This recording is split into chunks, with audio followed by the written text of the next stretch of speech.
क्या सच में सफ़ेद मोतिये को पकाना चाहिए? अभी भी ये कॉमन धारणा है लोगों में कि सफ़ेद मोतिये को पकाना चाहिए। आज इस टॉपिक के ऊपर हम डिस्कस करेंगे। Hello, I am doctor Harpreet, eye surgeon, cataract and refractive surgeon. और आज हम इसके बारे में जानेंगे कैटरेक्ट सर्जरी के, और वीडियो के एंड में आप एक यूज़फुल हेल्थ टिप ना देखना भूलना। तो वाकई क्या सफ़ेद मोतिये को पकाना चाहिए? ये एक्चुअली सभी अभी भी ये 25 साल पहले की बात है, लेकिन बहुत सारे लोग अभी भी यही सोचते हैं कि सफ़ेद मोती को पकाना चाहिए। तो आज हम डिस्कस करेंगे कि क्यों पकाना चाहिए या क्यों नहीं पकाना चाहिए।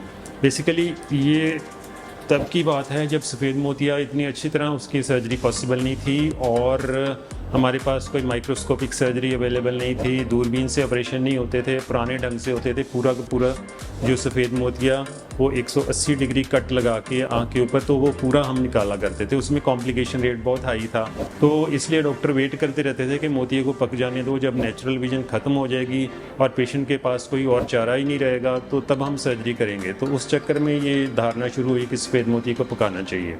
लेकिन धीरे धीरे वो धारणा इतनी ज़्यादा लोगों के माइंड में वो बस गई है कि अभी तक वो यही सोचते हैं कि इसको पकाना चाहिए, जबकि अब जो है सीन बिल्कुल उल्टा हो चुका है।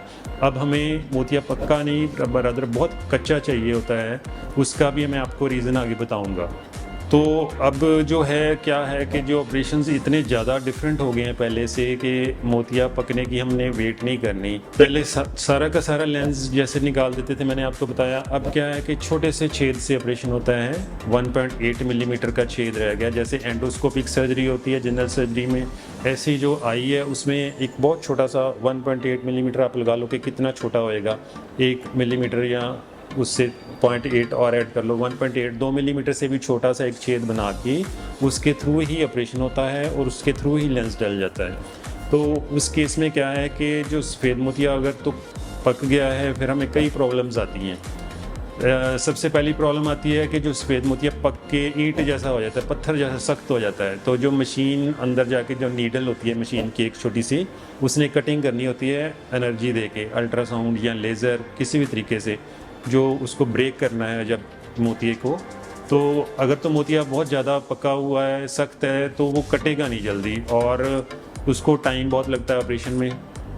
तो ऑपरेशन का टाइम बढ़ने से क्या होता है कि जो नीडल जो अंदर गई है उसके आसपास भी एनर्जी आम नॉर्मल टिश्यू को भी डिलीवर हो जाती है। तो जो एंट्री वाला पॉइंट है कई बार उसका बर्न भी हो जाता है, या कई बार सफ़ेद मोतिया जैसे पीछे गिर जाता है। झिल्लियाँ इतनी कमज़ोर, एक झिल्ली छोड़नी होती है जिसके ऊपर लेंस ने टिकना होता है, तो वो झिल्लियाँ इतनी वीक हो जाती हैं कि कई बार मोतिया जो है पीछे गिर जाता है। पीछे गिर गया तो फिर बहुत लंबा चक्कर पड़ जाता है, पर्दे के ऑपरेशन की तरह उसका ऑपरेशन करके उसको निकालना पड़ता है। तो एक तो ये चक्कर हो गया कि वो मोतिया इसलिए नहीं पकाना क्योंकि बहुत सख्त हो जाएगा और ऑपरेशन के टाइम कॉम्प्लिकेशन रेट ज़्यादा होती है। सेकेंडली, जो झिल्लियाँ जैसे मैं आपको बात कर रहा था, जिस झिल्ली के ऊपर लेंस ने टिकना होता है, वो भी धीरे धीरे अगर मोतिया पक जाए तो झिल्लियाँ सारी वीक पड़ जाती हैं।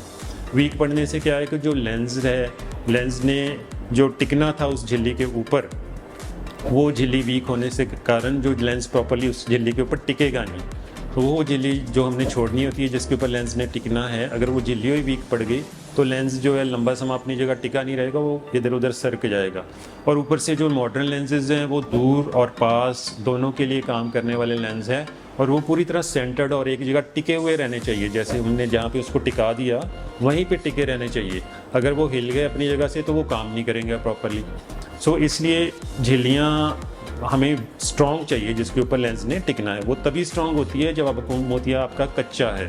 जब मोतिया पक गया तो साथ ही पकने से झिल्ली भी पक जाती है और वो लूज़ हो जाती है। तो एक्सपोजिंगली हमने लूज़ झिल्ली के ऊपर लेंस रखा तो वो धीरे धीरे जैसे हीलिंग होनी है वो सरक जाता है अपनी जगह से और काम करना बंद कर देता है। नियर और डिस्टेंस के जो पर्टिकुलरली ये वाले जो लेंसेज हैं, इनके लिए सेंटरिंग लेंस की बहुत प्रॉपर चाहिए। तो कच्चे मोतिये में ये प्रॉब्लम नहीं आती, उसमें जहाँ पे हमने लेंस को टिका दिया वो फर्मली उसी जगह टिका रहेगा। सो सेकेंडली, फर्स्ट मैंने बताया था कि मोतिया पकने से क्या होता है कि सख्त हो जाता है और निकालना मुश्किल हो जाता है, कॉम्प्लिकेशन ज़्यादा होती है। सेकेंडली, वो झिल्लियाँ वीक पड़ जाती हैं जिसके ऊपर लेंस ने टिकना है, तो लेंस प्रॉपरली उस जगह पर टिके नहीं रहते, लंबे समय में आपको प्रॉब्लम आ सकती है।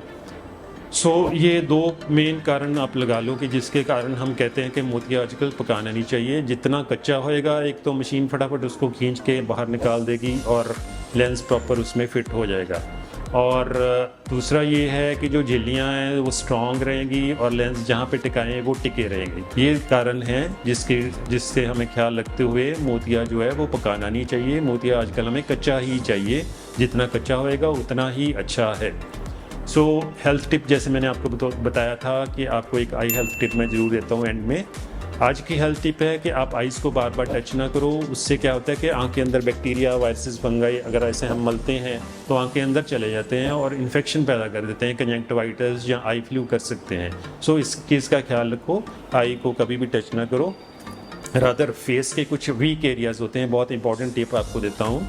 आई, नोज़ और माउथ, जो सियाने पिछले वाले कहते थे कि इन चीज़ों को टच नहीं करना चाहिए, 3 एरिया को, क्योंकि आई को टच करेंगे तो बैक्टीरियल इन्फेक्शन हो जाते हैं, नोज़ को टच करेंगे तो रेस्पिरेटरी ट्रैक्ट के, अपनी सांस के इन्फेक्शन हो जाते हैं, कॉमन कोल्ड हो सकता है, और मुंह में लगातार ऐसे उंगली डालते रहेंगे तो पेट का इन्फेक्शन हो सकता है। ये वीक एरियाज़ हैं, इनको टच नहीं करना चाहिए। Signing off, doctor Harpreet. कोई आपका कॉमन क्वेश्चन है या कोई आप चाहते हैं मैं किसी और टॉपिक के ऊपर वीडियो बनाऊं तो कमेंट सेक्शन में जाके जरूर कमेंट करिए। ऐसी और टिप्स के लिए आप हमारे चैनल को सब्सक्राइब करें ताकि आप डेली कुछ ना कुछ नया आई के बारे में जान सकें।